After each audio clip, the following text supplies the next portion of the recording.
Hello, hello. Oh, no. We'll wait for the mic. There we go. Hi, everyone. Huh? Wow, that is some enthusiasm. I think this enthusiasm from this crowd are folks that have not had their eyes just glued to poll results. I'm interested in how many hours Miss Clara Hendrickson has actually had to sleep over the past few weeks. Maybe that'll be the first question of the night. But first, I want to welcome everyone. Put it into a spreadsheet. Right, Clara would put it into a spreadsheet and then fact check it too. First, I want to welcome everyone to Michigan Radio's Issues and Ale, the last before the November 8th election.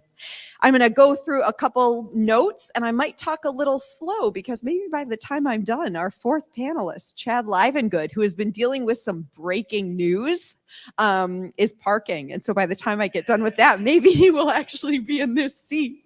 So Issues and Ale is a discussion series sponsored by Michigan Radio. It is designed to engage people in conversations about important issues facing Michigan. We super duper want to thank Rust Belt Market for hosting today's event. Thank you, Rust Belt. And to you folks at home who are watching, we want to thank your couch and your pajamas for hosting you this evening. I want to quickly note that this specific event tonight is part of Michigan Radio's America Amplified election series. So when you walked in, and maybe on some of these tables, there's these really cool, okay, so public radio, there are these really cool coasters. But they say that like I voted and Michigan Radio on them, and there's a QR code on them. And so for those folks who know, you take your cell phone, do a little photo, and that QR code will take you to an embed where you can ask questions about the election and get them answered. And it's a really cool Corporation for Public Broadcasting funded grant that we got, and we hope you'll ask your questions. And there are folks literally working as hard as Clara and Rick are to answer all of your questions about election processes in Michigan. So it's been a really cool resource. And it's also been really interesting to see some of the questions coming in. I think it kind of delves into like more focus that we're all putting on the actual process, maybe more than ever before.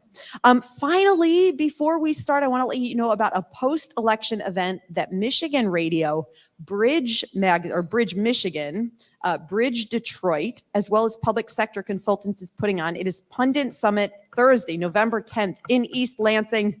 News Junkies Unite. You can join a bunch of us as we discuss the politics and policy post-election day, what the results portend for the state. Hopefully by that Thursday, we will have the results. In radio, that's called a forward promote in results tonight.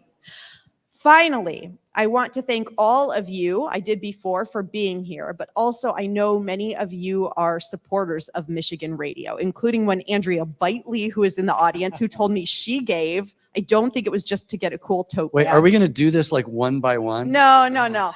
But I do want to single out, because literally that individual gift means so much to Michigan Radio. So you can donate too by going to michiganradio.org and just click the donate button. Finally, as I noted at the beginning, we are streaming tonight's event. And so when you ask a question, do you see how I did that? Not if, but when you ask a question, Suzanne. Andrea Bitely. Suzanne, where's Suzanne? Uh-oh, we lost our mic holder. Okay, anyway, I promise there is a woman named Suzanne here. She is not a figment of my imagination. She has a wireless mic, and she's going to go around, and she will come to you that you can ask your questions. So there she is in the back. Hi, Suzanne. So you don't have to wait in line or anything like that. We'll just have hands, and she will come to you, and so that way it will be recorded. With that, I talked a lot. I talked slowly. Chad is not here, so this is what we're going to do, because Chad is not here. We're going to all start, right? And we're going to get into it. We're going to talk conversations, and then oh, shoot, Chad. Okay, everyone stop talking about Chad. Because I was going to do this thing where as soon as Chad Livengood walks in, I was going to say, Chad Livengood is here, and we were all going to go, ooh. So let's do it anyway. And Chad Livengood is here. Ooh. As Chad Livengood, I'm going to start introducing folks. Chad Livengood is the politics editor at the one and only Detroit News. He says he's late because of breaking news. I'm going to put him on the spot and ask him what that breaking news is and not put it behind a paywall. Oh, come on. Low blow. That was a cheap shot. Literally. Clara Hendrickson of the one and only Detroit Free Press is here as well. Woo woo. Also in the audience from the Detroit Free Press is the one and only editorial columnist Nancy Kaffer. If you read her, you know her, you love her, right here. Oh, Nancy's embarrassed because she shrieked out a bunch of applause. Never, never. And finally, to my right, that is physically, not politically speaking, is Rick Pluta, senior Capitol correspondent for the Michigan Public Radio Network, co-host of It's Just Politics, also happens to be my husband. That's how I got an invitation. That's how he got an invitation. He's just eye candy tonight. So I had a first question for this evening, and I'm not going to ask it now because we're all news junkies. Chad Livengood, what's the breaking news? The Michigan Republican Party's lawsuit challenging the election inspectors in Genesee County was tossed out by a judge this afternoon. So it's not the end of it. Yes, it'll be appealed to the Court of Appeals. And I think I was actually driving here, and in the Michigan radio newscast, we used the word quickly tossed out. Yeah. And I said to Rick when we were driving it, I said, I was really, I think using that word quickly is interesting in this context, because I think one word can mean a lot in this case. And I think what it was meant to say is it was sort of a frivolous lawsuit. That's the way the judge seemed to agree. And obviously the city of Flint thought it was frivolous. So yeah. Clara, can you give us a little background on the case and sort of what came before the judge and why this lawsuit even happened? Yeah, sure. So ahead of this upcoming midterm election, the Republican National Committee engaged in a campaign to recruit more Republicans to serve as election workers. And in that effort, they targeted some battleground states, Michigan included, and they recruited folks mostly focused on large cities that tend to lean Democratic and tend to struggle, frankly, with recruiting enough Republican election workers. Michigan election law requires election officials to strive for a partisan balance in the election workforce that they end up hiring. And so the Republicans in this lawsuit alleged that that wasn't the case, that there was a really big imbalance here. I spoke to the Flint attorney this afternoon, and he said that according to city officials, what they had in terms of applications on hand was about 17% of the applications were coming from prospective Republican election workers.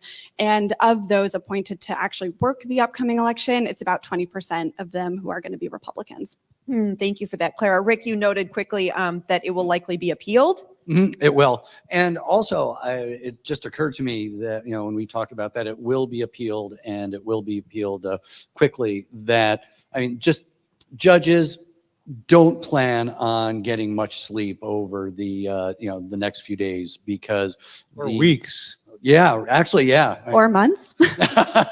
Well, at least after that, there is a bit of a breather that election lawsuits will be filed fast and furious, and almost instantaneous decisions in some cases will be demanded. They will be appealed. Some of them will go up to the state Supreme Court, and we're going to be, I don't want to say as busy, but we will be very busy on the judicial front, as well as we will be covering the the actual campaigns and reactions and vote totals. Well, I wanted to begin with sort of some of the statewide races that we're watching, but I think we've gone a different direction. And so I want to continue talking about this. And I also want to, again, give folks an opportunity to talk specifically about what to expect on election day, and then the hours and days and weeks and months afterwards. So feel free, again, if you have a specific question about that, to raise your hand and Suzanne will come around. But Clara, you and I talked, was it just last week? Oh my goodness, there is no time in election. But you were on It's Just Politics on Stateside, I think last Friday, and you did this story, right, about challengers and some of the things that the Republican Party in specific was in your story about having election challengers at the polls. Can you talk a little bit about what folks are expecting to happen at the polls or hoping not to happen on Tuesday, November 8th? Sure. So let's go in our time machine and travel back to 2020. We all probably remember what happened at the then TCF Center in Detroit, where the day after the election, when Biden started pulling ahead in the unofficial results, there were calls out to Republicans for them to basically kind of descend on the counting room in Detroit. A lot of them encircled tables demanding that election workers stop the count. A lot of the folks who were in that counting room in Detroit are planning to return again this year and have engaged in trainings to instruct challengers, to observe the process. So we're going to see a lot of the same folks returning. Whether or not we see the same kind of chaos, that's sort of to be answered. But there's a lot of uncertainty right now about what the rules are that challengers have to follow. So a Court of Claims judge, I guess it was a couple of weeks ago now, ruled that Secretary of State Jocelyn Benson, that her guidance for poll challengers violated Michigan election law, and that it contained instructions that weren't properly vetted by the public and state lawmakers. So he ordered revisions to that manual. Secretary Benson has filed an appeal in that lawsuit, and we have local election officials basically saying that this all came far too close to the election. Workers have already been trained on what the rules are. This is just going to create confusion and potentially open the door to voter intimidation, election worker intimidation, if challengers basically see this court order as a way to start using their phones, recording workers, recording voters, and that could end up on social media in ways that election officials worry could potentially create violent confrontations. Meanwhile, Rick, clerks across the state, though, as well as the Secretary of State, have really been trying to get out in front of some of these issues, right? So we're talking about issues of things that we might see at the polls, and the clerks really saying we're ready for it. I'm also thinking about kind of trying to inoculate against misinformation that could come in terms of the timing of when we get results. You were on a call, as I'm sure Chad and Clara have been every week. The Secretary of State's office holds these calls, kind of giving these, here's how many absentee ballots are coming out and things like that, but also trying to get in front of information about when we, just like normal public, can have a sense of when election results are coming in. And it's probably not going to be Tuesday night. It almost certainly won't be Tuesday night. Well, and I guess we should point out that the election results that we see, on election night aren't actually the results. They're not official. They're unofficial. They haven't been certified. That that comes sometime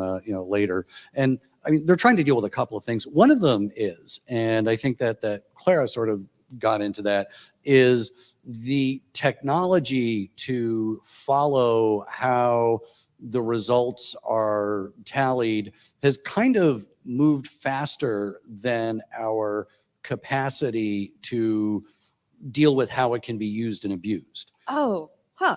Okay. So, you know, No, that's fascinating. I mean, it's the old quote of, that a lie can spread around the world Mhm, quicker than the mhm. truth can even put on its boots. Well, but there's also can you believe your lying eyes? That the way that it appears, the way that it's streamed on the web, and the way that it's being presented on social media may not be the way that it's actually happening, and whether or not the rules are being followed.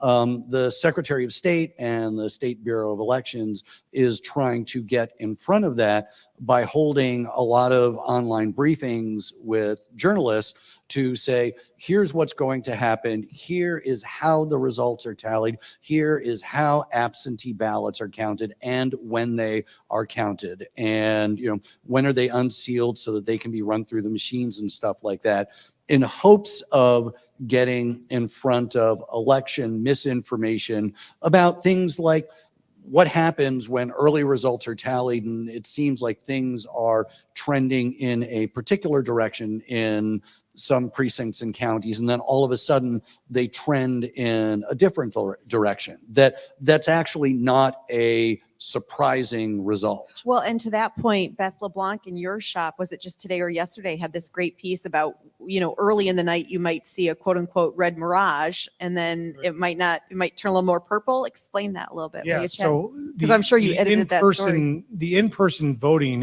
like the polling is already showing. We went and asked last week in our poll, have you voted yet? And if you have, who you voting for? And if you voted, if you are going to vote on election day, who you plan to vote for? And the Whitmer supporters were voting absentee were breaking 70% in favor of Whitmer and 30% for Tudor Dixon. So it already shows that the Democrats are banking a whole bunch of absentee ballots out there. The absentee ballots are counted differently. They're not done at your precinct. They're done in a sort of a separate. They're kind of treated like their own precinct. Yeah, it's their own precinct. They call it an absentee counting board, but essentially is its own little precinct. That's what the TCF Center was set up for in Detroit, to be this mass precinct for the whole city.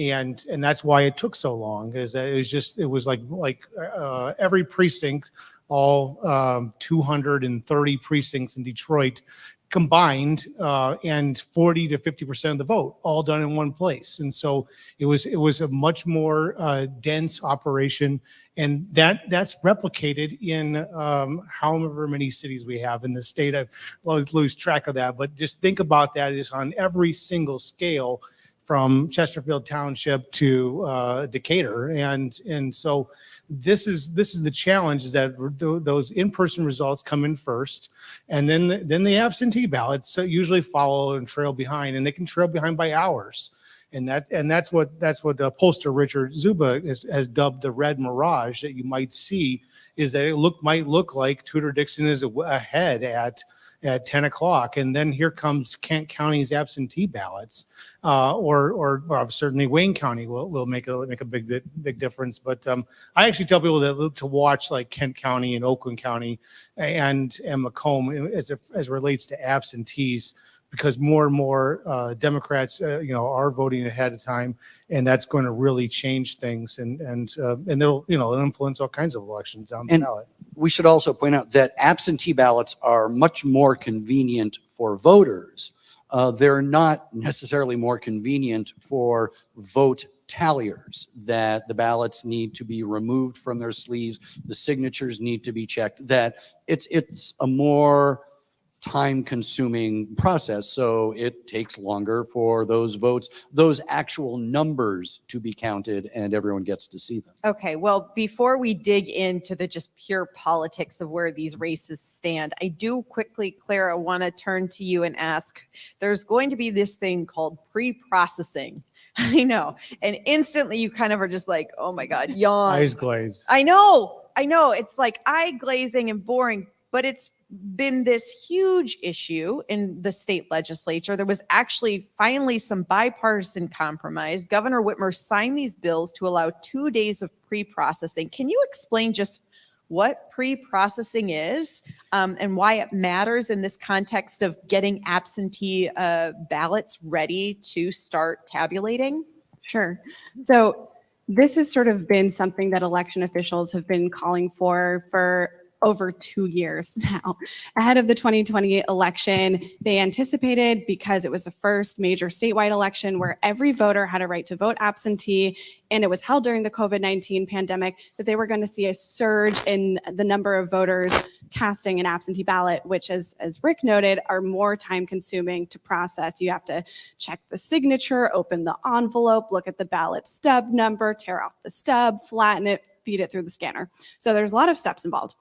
So what Governor Whitmer and the GOP-led legislature agreed upon at this sort of final hour here ahead of the election was pre-processing that would allow election officials to open the envelope and then just basically pull out that inner envelope and just look at the ballot stub number. They can't run the ballot through the tabulator, which is where that's really the time-consuming part of the process, clerks have told me.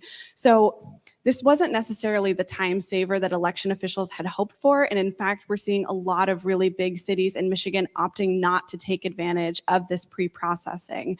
And I should note that one analysis from the Bipartisan Policy Center found that a majority of states that allow election officials to open ballots before Election Day also allow them to feed those ballots through the tabulator, which is why you tend to have quicker results coming from those states. We have early voting. We don't have early tabulating. And that's the real key here. And other states, big states, Florida, Texas, there's a dozen of them that allow early tabulating. And that's really the distinction that we don't have here. And that's why everything basically waits to election day. And imagine just throwing all this labor into someone. Just imagine, so in some cities, some of the bigger cities, they've gone to the expense of buying letter opener machines. Right. But some little municipalities, they got to cut every one of them open. And just think about how long it takes you to cut all your mail open. And they got to do like tens of thousands of absentee ballots in mid-sized cities. And so, I mean, that's just one example of, or if you're just in some township where you have township of 2,000, middle of the state, you got, 1,500 people vote in an election like this, and 750 of them send in absentee ballots, and you got 3 or 4 workers. They got to go through 750 ballots plus all the other ballots. There's so much more hand-holding involved, and for security purposes to make sure there isn't cheating and such. And all of this, I know I keep going and then we're going to get to the pure politics, but we still have to talk about the nerd part, which is all of this too, is the fact that we are seeing so many more absentee ballots, Rick, because in 2018, Michigan voters, y'all, or some of y'all, because it wasn't 100% vote, but voted for no absentee. No reason absentee voting. Reason absentee voting. And so it's we voted for this new idea, but not necessarily the processes to put into place to make it faster.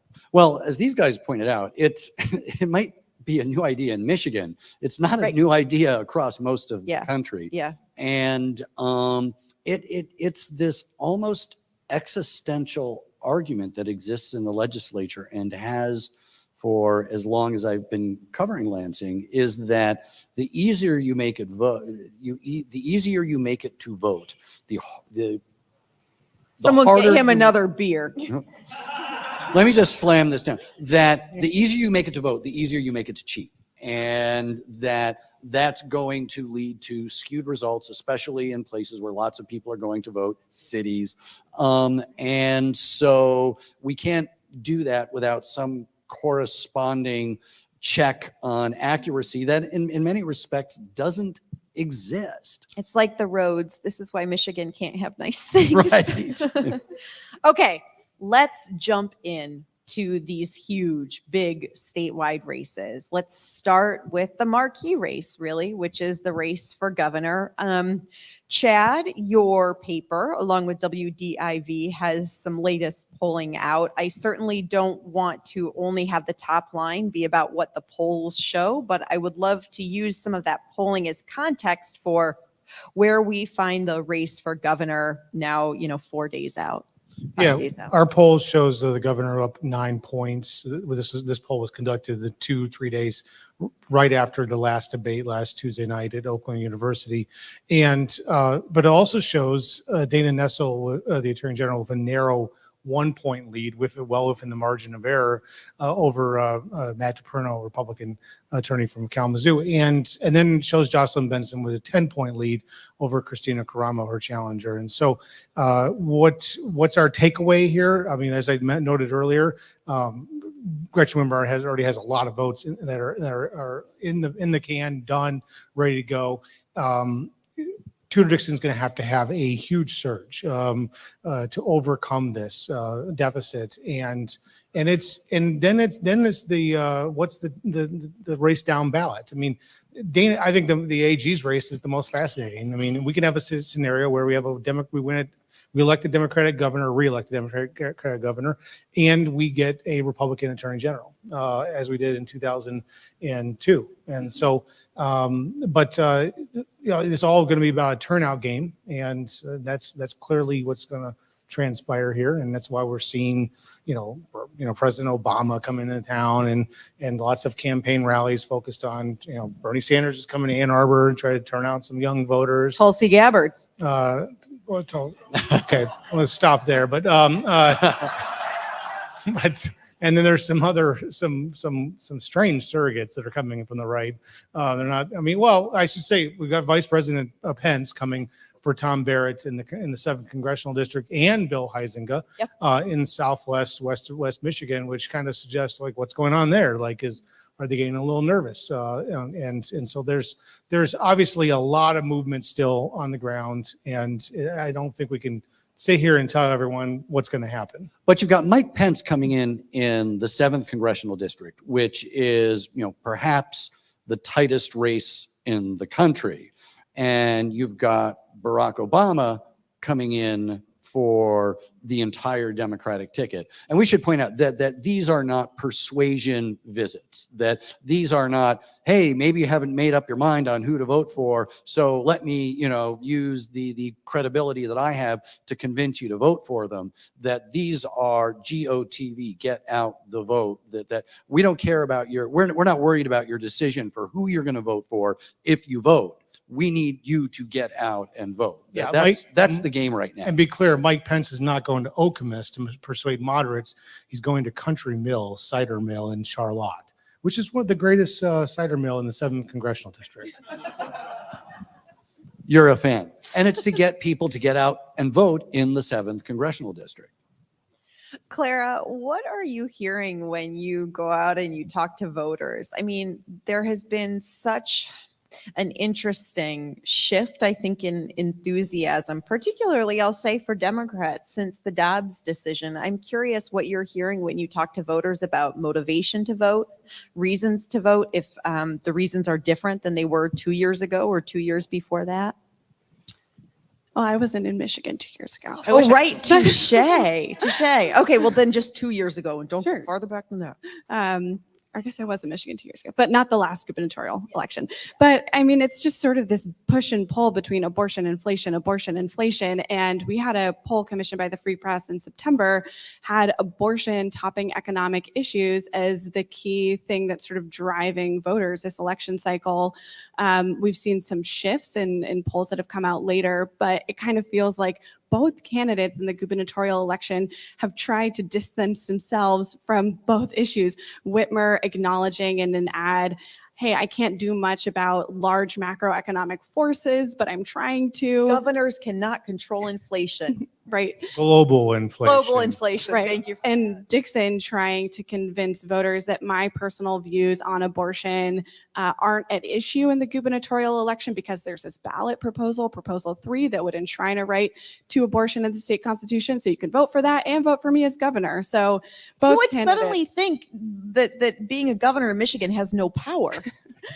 Yeah, I think, that's potentially one takeaway from both of those talking points. Of course, I think the issues can be intertwined in ways that both candidates don't necessarily acknowledge. Yeah. Rick, you look like you wanted to jump in. Oh, I mean, basically what they said, but I'm willing to go further, which is Of course, I mean, the Tudor-Dixon position, which is I'm opposed to abortion. I'm opposed to abortion except in instances to save the life of the pregnant person. And you can vote for Proposal 3, and you can still vote for me to register your support for abortion rights and your opposition to, what you see about the state of the economy and whatever. It's just kind of amazing. What's also amazing is that the state's premier anti-abortion organization, Right to Life of Michigan, is on board with that message, which is, so simultaneously, the candidate for governor can advise you, go ahead and vote for that if you want, even if I'm not, but it's not really going to make a difference. Of course, who you elect to be governor and who you elect to the legislature could very likely have a profound impact, even with this ballot proposal, on what happens vis-a-vis abortion rights, and actually to courts. Because if there's one thing I know in 30 plus years of covering Michigan politics and courts, is that abortion proposals always go to the courts, and exactly what the parameters are of the language that's in them. So Proposal 3, no matter what anyone tells you, is not the end of the story on abortion rights in Michigan. Yeah, and I want to get to all 3 proposals because these are huge fundamental shifts in the future of Michigan. And, for all of us at these tables and for all of you, I think there's this really interesting dynamic where we've seen proposals absolutely in front of ballots before, but these 3 could have really huge fundamental impacts on so many different facets of the future of Michigan. And we're not just talking about constitutionally, but just for your everyday lives. And I want to get into that, but I also want to, we've been talking for like 34 minutes straight and I have not seen a single hand. So come on, folks, help us out here because we will continue to talk. We'll do it. We can do it, as you have seen. But really part of the, see, you just need that little nut. Okay. No, you need to walk to the person with the microphone. Suzanne's walking over. Yeah. And will you just say maybe your first name and where you're from if you're, yeah. My name is Jennifer. I'm from Warren. Hi, Jennifer. Since the 2008 election, I have been trained as a challenger. Wow. Okay. I first got involved with the law firm that I worked for at the time with a group called Lawyers for Obama, which was so exciting to be part of that. And we knew when we were trained, we're not here to be, you're trained as a challenger, but we're not challenging anybody's right to vote. At the time, we were told, because that's when all the foreclosures were happening for the people who are more around my age, that the Republicans were going to use the foreclosure rolls against people's right to vote where they were.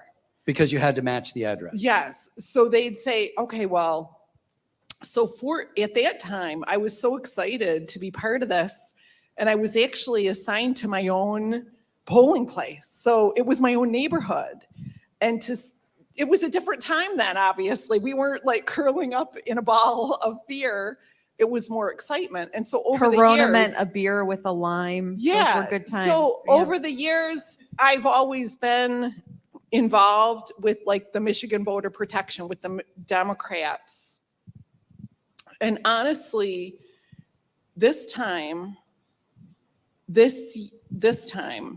I'm afraid to sign up for the 8th because I want to help people with their right to vote and make sure, but at the same time, I personally don't want to be caught up. Like, I don't want to risk my life for that, because if I feel that like Gretchen Whitmer will win, or what am I going to do about Herschel Walker becoming in the Senate? Does that make sense? I don't know. In a broad sense. No, let me tell me your name again. I'm sorry. Jennifer. Jennifer, Yes. Clara, I hope it's okay if I talk a little bit about our conversation that we had at the bar earlier. Clara and I were talking about the fun that used to be part of election day. And I'm not talking about the results. I'm not talking about journalists waiting to see who won or who lost. I'm talking about the day of, and not just the fact that we ate our weight in cold pizza. I am talking about That's the night. right. This idea of something, right, and the next morning and the afternoon after, if we're all being real honest. But this idea of being involved in this kind of community effort all together, right? And like the getting your I voted pins and things like that, or stickers. And Clara and I were talking about the sense that elections now feel there's a sense of safety that has to do with it, that you're not just now possibly reporting about the results, but what could actually happen at the polls in a way that I don't remember being top of mind a decade ago. And I'm not putting that at the feet of a party. I'm just simply going to say that that's this new reality that we're in. And Clara, I guess I would go back to talking a little bit, as we did last week, about this idea of intimidation tactics and concerns surrounding that. Yeah. I think the political temperature is very, very high right now. And I think that there's an unprecedented level of scrutiny on what have been understood to be very routine election processes. Clerks who kind of play an administrative function, they're kind of front and center now in political life and in a way that they're not used to. Voters returning ballots via drop boxes being monitored in ways that have prompted voter complaints in a state like Arizona. So yes, there's just sort of a lot of interest in overseeing the process and calls to have sort of citizen monitors be involved every step of the way in ways that election officials I've spoken to have described as a form of vigilantism. So there's exercising constitutional rights and being a part of that process, just in the way that voters are exercising their constitutional right to participate in elections. But everyone has a right to also participate in a way that makes them feel safe and secure, and that their vote is going to count. Yeah, thank you for that, Clara. And thank you, Jennifer, for sharing that. I want to let you know that on Friday, we're going to be talking with Justin Roebuck. He's the clerk of Ottawa County. He's fabulous, and he's been joining us on Fridays for this Ask the Clerk. He's really been trying to talk a lot about concerns about intimidation and all the things that clerks are doing across the state, and partnering with law enforcement, right, in some respects. And so I would love if you're willing to share your story with him, and as just sort of an example of some of the concerns. I saw a hand here, and then I know I saw a hand over there too. So we'll get to you next. Yeah. Yeah, Suzanne is the mic holder. Yeah.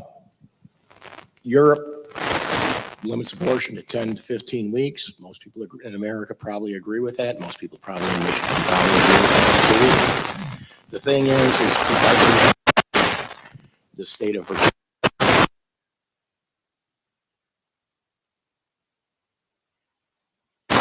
That's where things get sticky, and that's where you lose voters.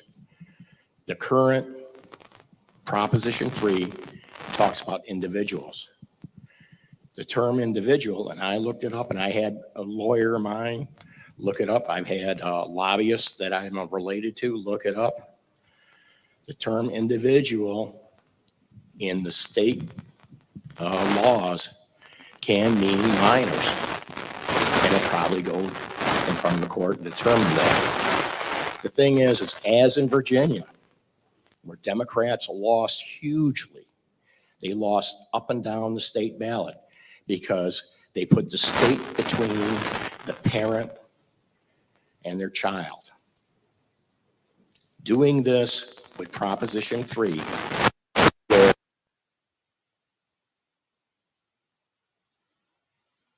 where a minor girl can get an abortion without her mother or father's knowledge or consent, is a big deal.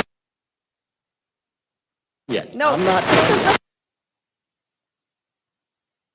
Actually have the power to I actually get to jump in. So really quickly, first, you didn't say your name, so tell me your name. Arnold. Hi, Arnold.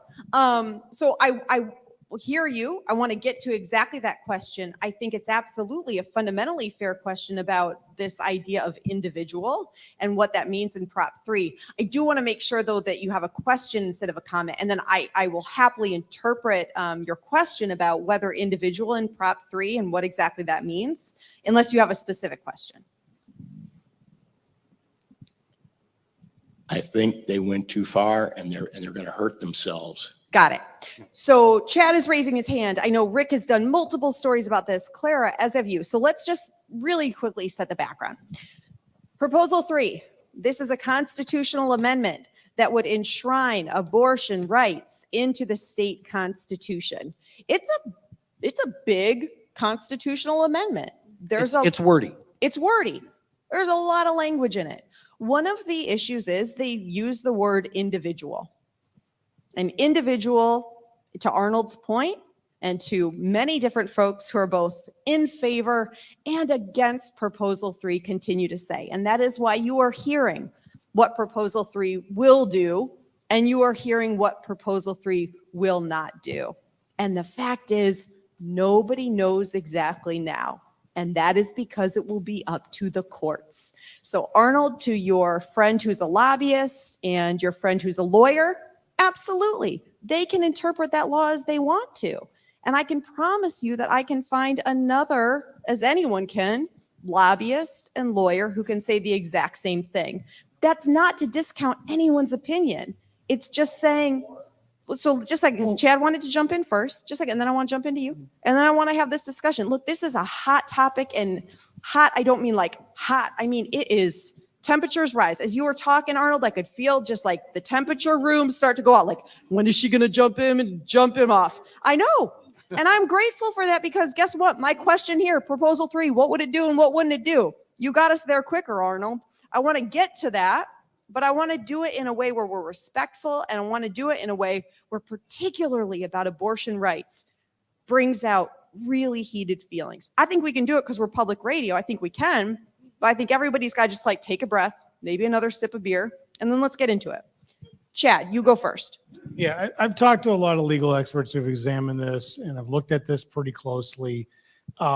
When the Prop 3 Yes campaign says we're going to restore Roe, it's a little more than Roe. By having this sort of broad language, it will reset abortion law in this state, and we will start over. There is a viability standard in the amendment, but the legislature will have to debate where viability stands and where it starts and how it gets interpreted and so when Tudor Dixon says the governor won't have anything to do with this, yes, the governor will definitely have something to do with that, because there will be a bill that will come from the legislature in some form talking about when you can abort in a third trimester. But secondly, to the individual issue, I think this is probably the first issue that goes to court. It is certainly open for interpretation. Just every legal expert that's looked at it, and I've had Democratic lawyers look at it. They don't want to go on the record, but they privately say, yeah, that's going to definitely conflict with the parental consent law. Thirdly, there's been a lot of pushback from the Prop 3 folks who, they've attacked, me and other journalists for even questioning this and writing about this. And the thing is, this didn't start with journalists. This started with Secretary of State Jocelyn Benson's elections director, who wrote a summary that said it would invalidate any other law that conflicts with this amendment. That's what it says right there on the summary. And they said it in the language that they used to circulate. But the summary is not the amendment. We should make that clear. Yes, we should make that clear. Its summary is not the amendment, but this is where this started, is a legal interpretation of the Department of Secretary of State's office that came down. And from there, it has raised a lot of questions that simply the Prop 3 Yes campaign doesn't have much of an answer for, other than it's just restores Roe, and you can start asking more questions, and then really their campaign tactic has been to attack me and other people, other journalists, and that's what they're doing. Clara? Sure. So let's take a step back and let's think about constitutional amendments. Please. They're words that are inserted in a constitution, and there's always going to be future fights over what the words mean. Opponents are going to say they mean one thing, proponents are going to say they mean another thing, but these are going to be live issues before future courts. So when it comes to constitutional amendments and constitutional language, experts will say even things that are worded broadly to encompass all individuals opens the doors for minors to be regulated routinely in ways that adults are not. Take the Second Amendment, there's a right to bear arms. That doesn't mean that 5-year-olds are walking around with handguns. That's sort of a common example that's brought up here. And then let's talk about sort of the status quo right now. Minors in Michigan can get an abortion.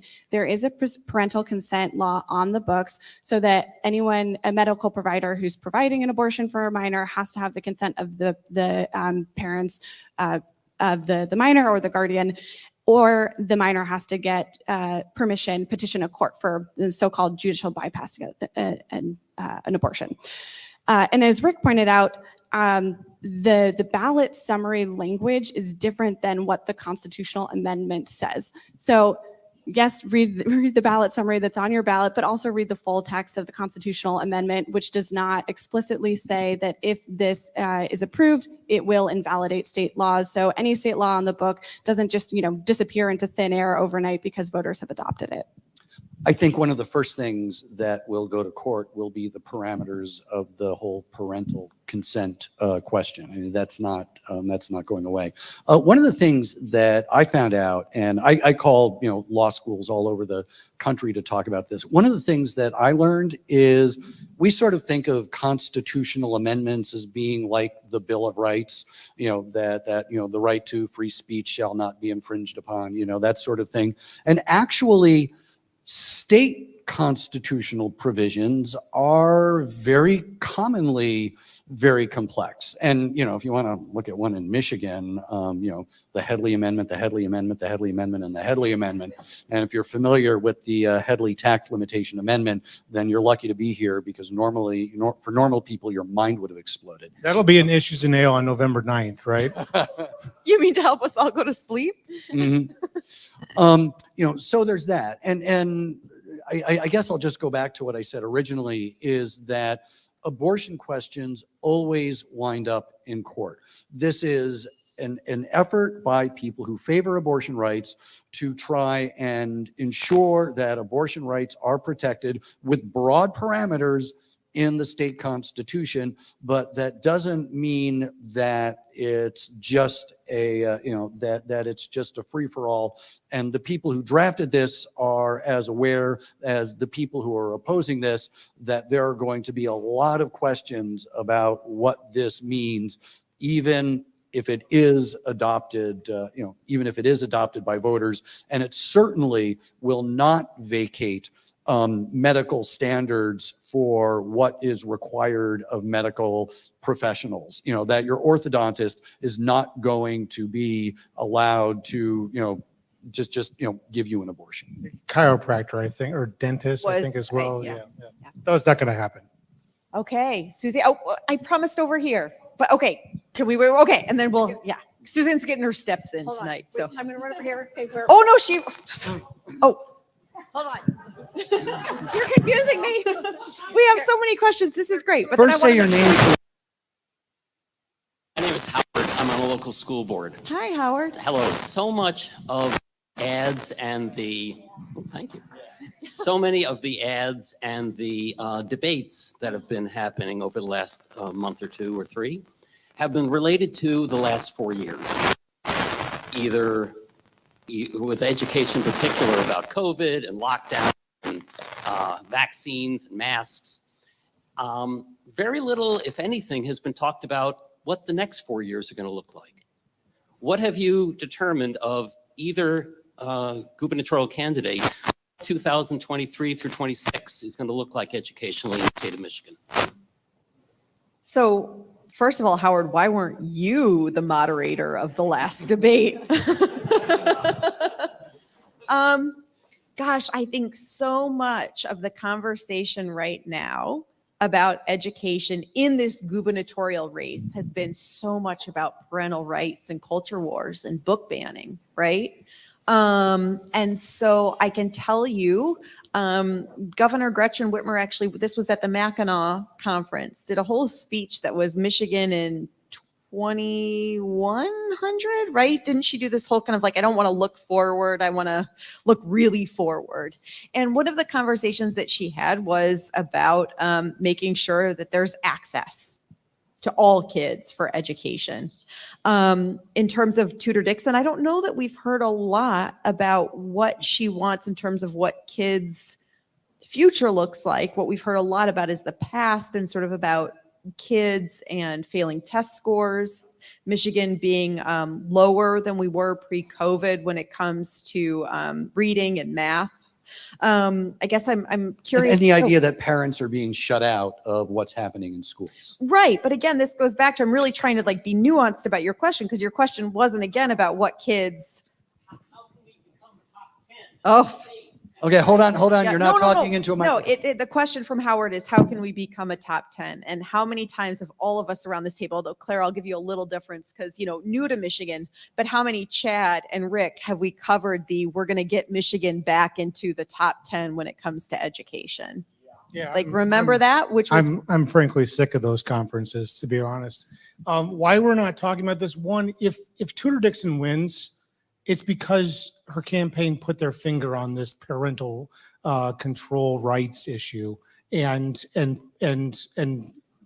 Whitmer campaign was thrown off by it. which Chad, really quickly, can I jump in? Which goes back to what I want to say that where did Arnold go? Which he was talking about Virginia, right? And the gubernatorial race. And that really was how Glenn Youngkin seemed to have won, which was this idea of pinpointing parental rights and this issues of parents not in the classroom. And ginning it up at the local level. I mean, there's a reason why the DeVos family's Great Lakes Education Project is playing in school board races this cycle, seemingly at a much more visible rate than they ever have, or just getting them. And now we see, just yesterday I got a mailer from Equality Michigan trying to basically back a different slate of candidates in Howell school boards. Yeah. Oh, I mean, so in the glossy And Heartland. type of mailers we're getting in school board elections this year, never seen it before. So yeah, I think it's this is like the big jump ball in this election right now. Is there enough parental rage out there that's going to help Tudor Dixon, or is it this kind of some of this just ginned up by the Great Lakes Education Project and other allies? But how to get the larger question, like why we're not talking about bigger issues? I'm all about that. I mean, we've got an education funding system that is clearly got problems. I mean, when I was at Cranes just a few years ago, I wrote about an intersection not too far from here in Madison Heights, the dividing line between the Madison School District and the one to the north, and Lamphere, yes. You're And in how the right on place. one side of the street, the students got $6,900 a year per pupil funding back then, and it's a little more now. And the other side of the street, they got $9,000 a year per pupil funding in the same city. And this is just a relic from Proposal A. So Chad, you are saying that the promise of Proposal A has not been fulfilled, no matter what we were told by Governor Gretchen Whitmer, by Senate Majority Leader Mike Shirkey, and by the House Speaker. And by Governors Rick Snyder, Jennifer Granholm, John Engler. Who was the governor behind Proposal A? Yes, I mean, every politician who tells you Proposal A worked is not being truthful about Shocker. this. And you can find it in and out of the suburbs of Detroit, everywhere. You can find it in other places across the state. And nobody's out there talking about this, because you know why? Because it's not easy to talk about. It's complicated. And parental rights is a nice, like, quick soundbite, and it's easy, and it's more of a debate point. But getting in the nuance of this, this goes right over the voters' heads. And that's why, that's why we're not talking about, longer term issues about how is Michigan going to be an economic powerhouse in the future? How are we going to remain a top 10 population state? No one's even talking about that. We don't have any kind of goal orientation toward that. We are just focused on these little skirmishes over books and taught, in the library in Dearborn. Preach it live and good. I just want to very quickly, I was there, I covered the Proposal A campaign. I was there when the political accident that got Proposal A rolling started. And I mean, that could be a session unto itself, but Proposal A itself was never considered to be the ultimate solution to the school funding inequities in the state of Michigan. It just, and even the people who, cobbled it together acknowledged that it was a partial solution that would eventually have to be revisited. And maybe, we're at that point, not right now, but soon. Okay, finally, the time has come. Pleasant Ridge. Hi, Brett. Hi.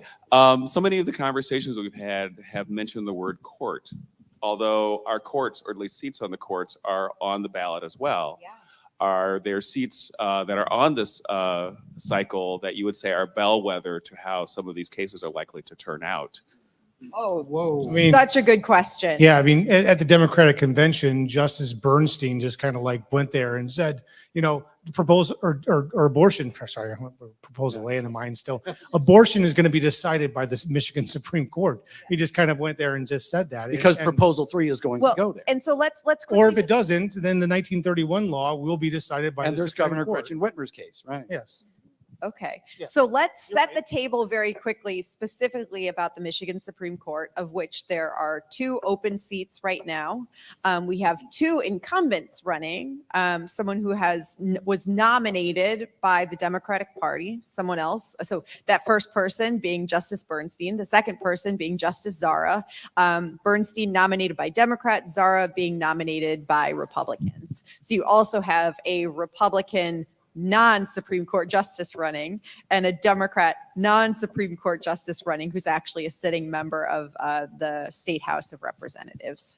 And so I just wanted to kind of like put that out there in terms of that there are this 2 seats that could be up for grabs. And Rick, to that point, the 1931 abortion law that was dormant pre-Dobbs then kind of came back to life post-Dobbs, but is now not back to life because of a court injunction, is could be something that could come in front of the Michigan Supreme Court. And to Chad's point, Justice Bernstein did talk about openly. He said abortion rights are on the ballot in the Supreme Court races. Mhm. And I'll just go on, think that abortion rights is before the state Supreme Court right now, because we've got 2 motions before the court asking the Supreme Court to take up the question of whether or not it is protected under the Michigan Constitution. Mhm. And we're not going to see obviously a decision before the election, but we could see a decision between the election and the end of the year. And don't forget, we've also got a Chief Justice who is departing the court in the very near future as well. Brett, did that help answer? Or do you want something like deeper? Okay, because I was like, we can start guessing what justices are going to do, but that's never a good idea. I don't know, I feel especially a little- 1 pint in. So I feel a little bit like I Brett, think that if you we need another understand what's pint. going on, you don't understand what's going on. one of the interesting things, and can I just be like a political dork here? Because one of the really fascinating things. So first, if folks are willing to raise your hand, how many folks have already voted absentee? I'm not going to ask you how you.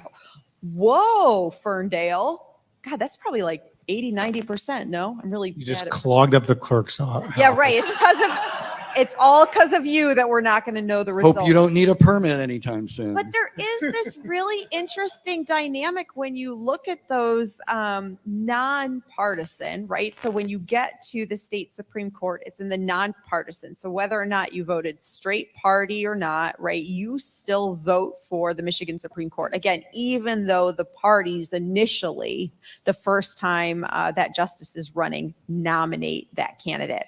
But there is this interesting thing, I guess, Rick Pluta, where it says like Supreme Court justice on the ballot.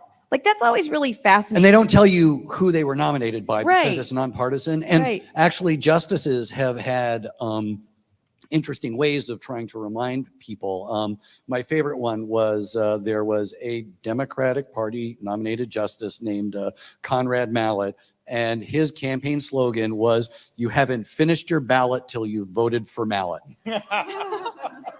You know, and he was always reelected, so I guess arguably it worked. So jingles work. Yeah. So sorry to get back to Prop 3. It's okay. Will you But- just say your name first? Oh, my name is Kimberly Beebe, Hi, and I Kimberly. live in Ferndale, Okay. Michigan. Cool, cool. So I have been very heavily involved in the women's rights community here for like 20 years. I was actually president of my local Now chapter for 10 years. So I know a lot of work has went into this, and the country's watching it. You know, we collected more ballot signatures than any other ballot ever. And a lot of work and a lot of effort has went into this. So, and I know, you know, they've been developing the language for decades, and it's never going to get perfect, right? But I do know, because I texted one of my friends who is part of Reproductive Freedom for All and has been there since the beginning of the language. Which is the ballot campaign. Yes, Prop 3, yes. The Reproductive Freedom for All is a ballot campaign, yes. So I did text my friend, and she said, and I'm not trying to get controversial, but you've all given your expert opinions. She said that the intent of the original proposal was not to allow minors. It was to continue the language as it currently exists. How that'll play out in the courts, I don't know. But I do have a question, because people across the country are watching this state because of this proposal to see what's going on and see what's going to happen. We saw what happened in Kansas. What do you think the effect for women coming out for this will have on the election? It's a great question. Clara, do you want to jump in? No? Yeah. You made a face. I mean, I'm not totally sure. The one sort of data point that I've seen reported out, there's been some analysis of voter registration that suggests that there's been an increase in women registering to vote compared to men. So there seems to be some enthusiasm that could drive out turnout, you know, among women for this issue of reproductive rights. Of course, this is an issue that inspires strong passions on both sides of the debate. So I think we're going to see a surge in turnout, both from folks who want to see it added to the Constitution and folks who are desperately trying to see it defeated. Remind me what the number of signatures was? 735,000. Yeah. 735,000 signatures, a record. Every single one of those signatures is a public record that campaigns, political parties, and others can go. And Andrea, who's worked on campaigns, is nodding her head that people, I mean, no, there are companies that their business is to go in, collect those signatures, put them into databases, and then, you know, with their addresses, maybe compiling them with other contact information, and then selling them to campaigns. Every single one of those names, every single one of those addresses is a public record. And Right to Life of Michigan, every few years, would run a ballot campaign, one, to pursue a policy goal, but also because it refreshed their database of active supporters that they could contact for GOTV, get out the vote operations for candidates and causes that they supported. So now on the pro-choice column, there are 735,000 signatures that are already part of GOTV databases that can be contacted by, primarily, I assume, Democratic and progressive candidates and causes to be combined with other databases to, help try to win elections. I mean, Zoe will remember this, that when I looked at those numbers, I was jumping up and down and wondering whether or not this is actually a game changer, not just right now, but in future elections. It is potentially, I should say, a powerful tool for Democratic and progressive campaigns. Quickly too about enthusiasm to vote, and I want to be really clear that this doesn't say for or against, right? This is just like enthusiasm to get out and vote this election. Chad was talking earlier about the pollster, Rich Schuba, this latest poll that came out. He also digs into enthusiasm, right? So that's just like this idea of folks wanting to get to the polls. And Sometimes it's called intensity. Intensity, and it's on a 0 through 10 scale. I'm going to get the numbers wrong. I totally should have written them down to bring in because I just walk around quoting Rich Schuba in life. I should just have him stuff tattooed, about that Rich Schuba has said. But he was giving us the numbers of we really thought 2018. Remember when we saw this kind of wave and that enthusiasm was huge. And then we saw 2020 and the presidential cycle, and that enthusiasm seemed huge. So I'm not going to remember exactly proportionally, but what I do remember that he said is this election cycle, enthusiasm is even higher than those past two cycles. And that's huge in Michigan. I have the poll here. Jen has the numbers. Do it, man. So motivation in the scale to 1 to 10, it's 9.4. And I mean, it's well above 2012, 14, 16, 18, and even 2020. I mean, that could be 10 million. Someone buy this man a beer. But we could use another beer, yeah. But the Republicans are the highest right now. I mean, in this survey, they were at 9.7, and the lean Democrats were 9.4. Independents are kind of in the middle, 8.8 as always. But here's something that's interesting: the 18 to 29-year-olds, they were 8.6, and they were a little higher back in 2020 and 2018. Obviously, that's dictated by the presidential election often in those races, and so I think Rick has got his finger right on the pulse here of the big issue is that they have created a potential movement for years to come, a political machine to match right to life. Because before this, but there's some big ifs in there. Big ifs, it got to pass. But not just that, but keep going. And also before 2018. When this gal Katie Fahey, 28-year-old, went on Facebook and ranted about gerrymandering. Who says, who wants to get rid of gerrymandering?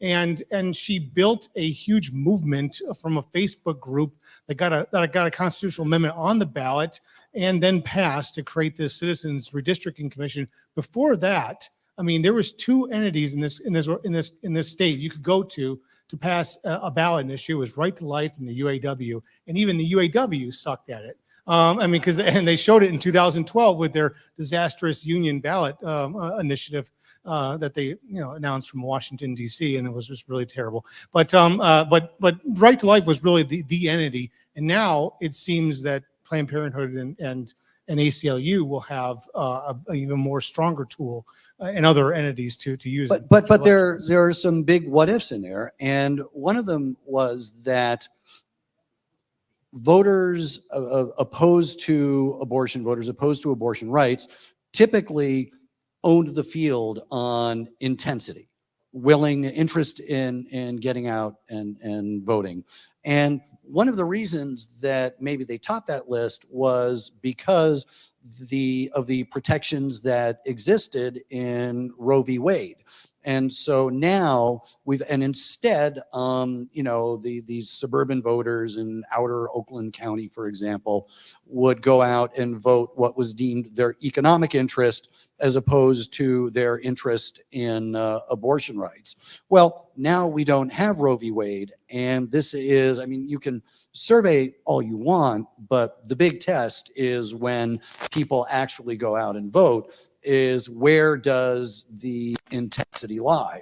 Is it in that perceived economic interest, or is it in where voters, a group of voters stand on a particular social question?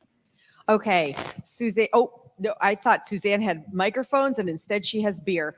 So I am very cognizant of time. Multi-skilled. And I want to get to more questions. I also know that it's a school night. So I have one more issue that I want to get to that I think is fascinating tonight. And then Suzanne, thank you so much. Okay. I think we're going to just share some beers here. And that is this. Hey, a big round of applause, please. For Suzanne Bellinger.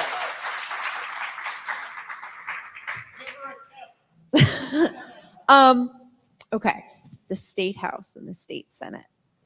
It has been more than 40 years since Democrats have had power in the governor's office, in power of the State House and the State Senate. It has been nearly 40 years, my entire lifetime, that Republicans have run the show in the State Senate. I want to get to your questions, but really quick, can we just do a quick roundtable of the fact, because we were talking about Katie Fahey and redistricting, whether or not the State House changes to Democrats, whether or not the State House changes to the Senate, just the fact that this does feel like a jump ball. Am I using that sports metaphor right? A jump ball? Correct. Is that right? Yes. For the first time is fascinating.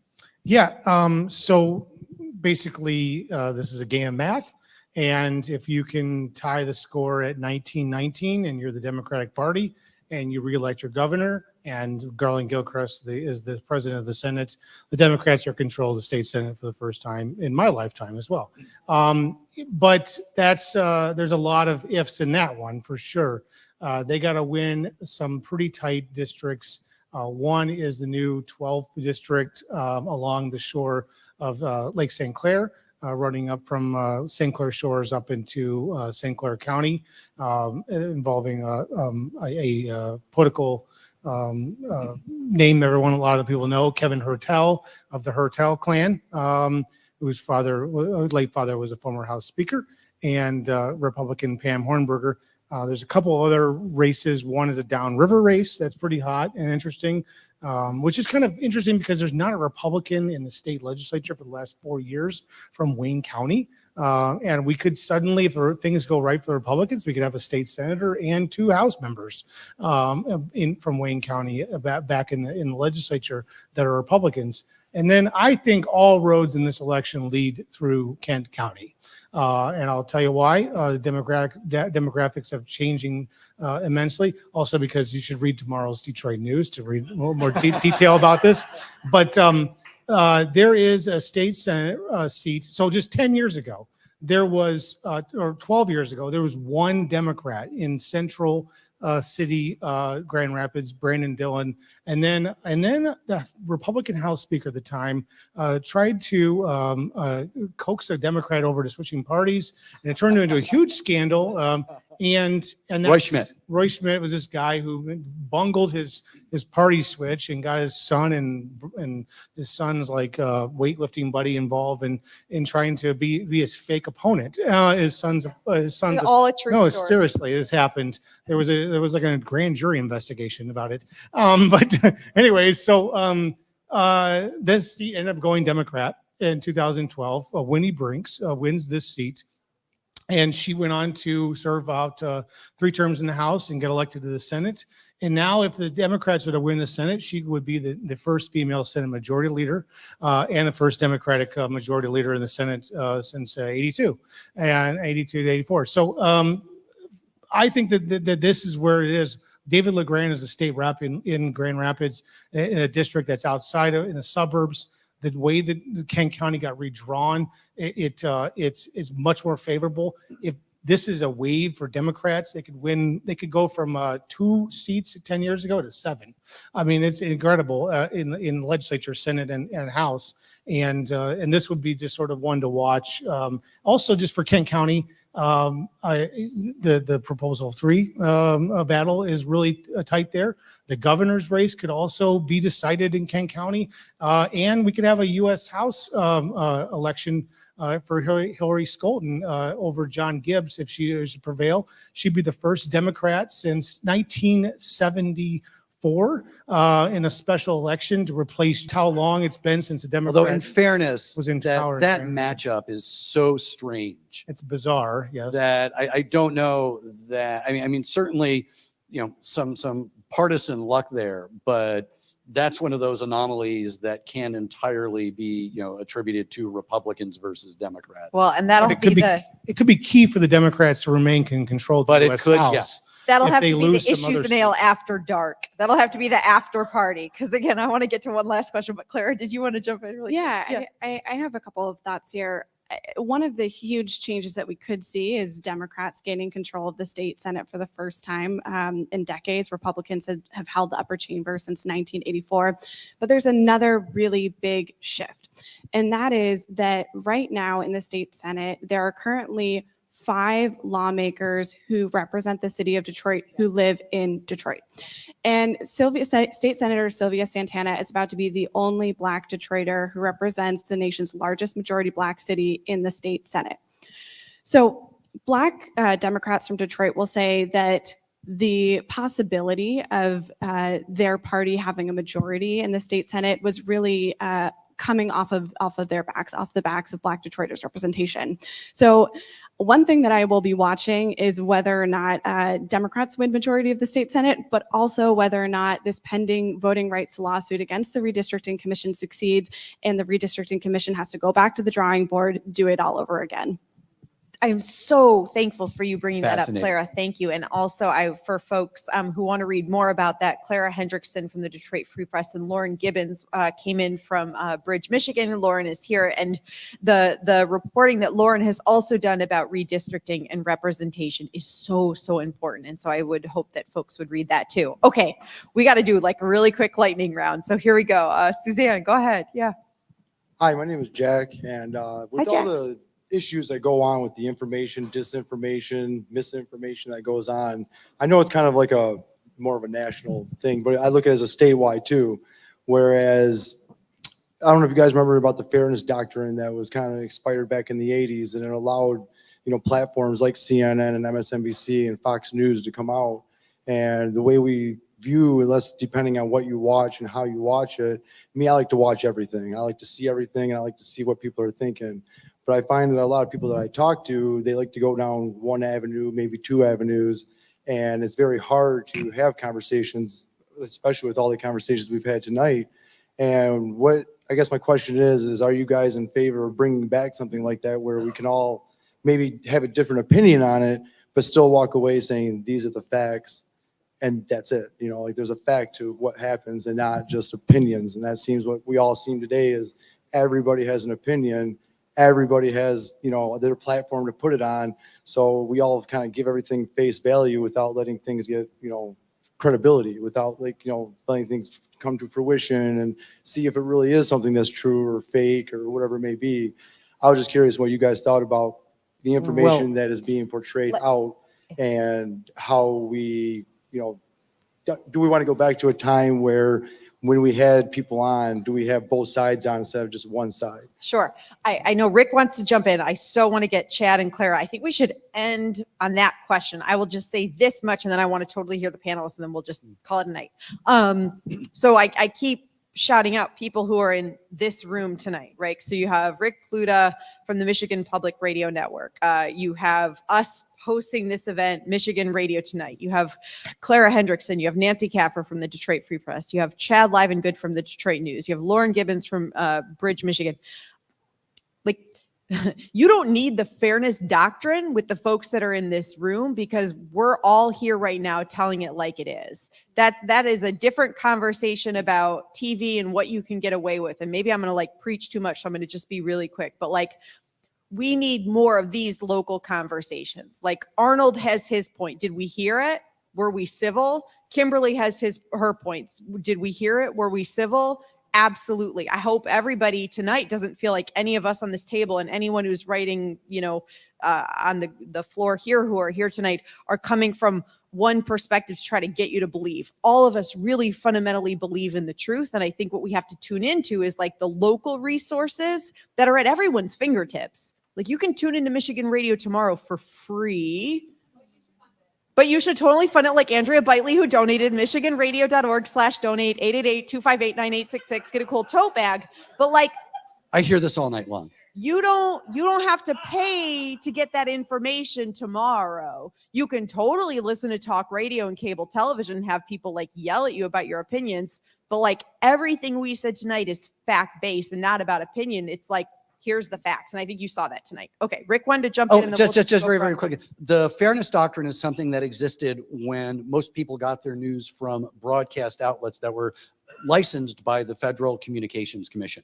And the fairness doctrine, was abandoned, but it was part of why broadcast licenses were issued, so that the licensees, because there was a limited amount of bandwidth, the licensees were expected to operate within the public interest, and that included a measure of how different viewpoints were expressed. That included like just allowing time for interested citizens to come and express their point of view, especially if they differed with an editorial comment that was done on the airwaves sometime before. Well, now, I mean, we operate, with licensed broadcasters, but we also have online operations. But right now with online news, they're not covered by the fairness doctrine. Newspapers were never covered by the fairness doctrine. So I mean, that's just the context of the fairness doctrine and why it existed and why it's actually now kind of anachronistic. Okay, I want to go to Chad next, and I want to end with Clara. Yeah, I mean, I agree. The fairness doctrine is really an obsolete legal tool, given that there is, I mean, in newspapers, we used to be the gatekeeper, and that's long gone. I mean, there are 14-year-olds on TikTok who are way more influential than all four of us combined. And so, And also have way better dance moves. and they get paid to do it. and feta cheese pasta recipes that any of us will have. Yeah, so you just have to think about this, all how everyone is a broadcaster now, in that regard. Everyone everyone's a journalist. Everyone's got an opinion. I mean, so there's just no sort of going back now with the internet and all the different ways that people can express themselves and not have to go through old guard media like newspapers. But I will make a plug that newspapers still provide a community service, and they provide history, context, and standards that don't exist on much of the internet, and not just on newspapers, but radio stations and TV stations and others that are in this business and do this professionally day in, day out, 24 hours a day. Thank you for that, Chad. And finally, Clara, I think I wanted to end with you also because, like, you're a fact checker. Like, this is literally what you do. It's incredible that we have this resource in Michigan that is you looking into facts, and you're not going like, well, I don't know if this party's going to like it. I don't know if this person's going to like it. It's purely just about the facts. Thanks. I appreciate that. And one thing that I sort of think about over and over again is there's not always two sides to every issue. Sometimes there are 10 sides to an issue, and sometimes there's just one side to an issue, and it's the truth. And I think for 2 years now, I get an email in my inbox every single day by someone from someone who says that the 2020 election was stolen and that you're lying to people, right? Like that is probably the biggest piece of misinformation that we've all had to deal with over the last couple of years. And I always tell myself, even if people don't like the truth, they deserve to know it. And I think we all have an obligation to do that. Thank you, Clara. Thank you so much. Okay, what an evening, everyone. So before we end tonight, I have some winners to announce. We have some gift swag bags. Yes, I'm looking at Steve to tell me yes, gift swag bags that we are, that Suzanne is modeling. And so for folks, let's see. The first one goes to Patrick Connors. Patrick Connors, come on down.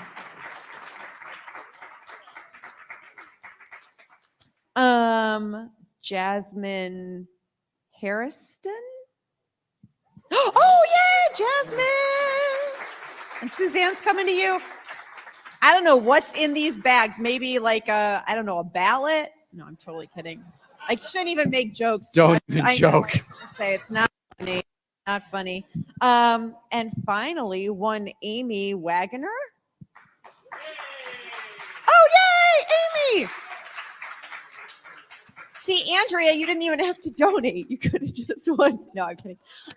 Again, thank you to everyone watching at home. Thank you to everyone who came tonight. I do want to remind folks, these are free events. As Steve Krupinski, who is running the camera, knows, I am so passionate about keeping these events free. But what it does mean is that if you can give a little, michiganradio.org/donate, so that we can continue to make these non-ticketed events, right? And that we can continue to make sure that we can also bring incredible brains like Chad Livengood, politics editor at the Detroit News.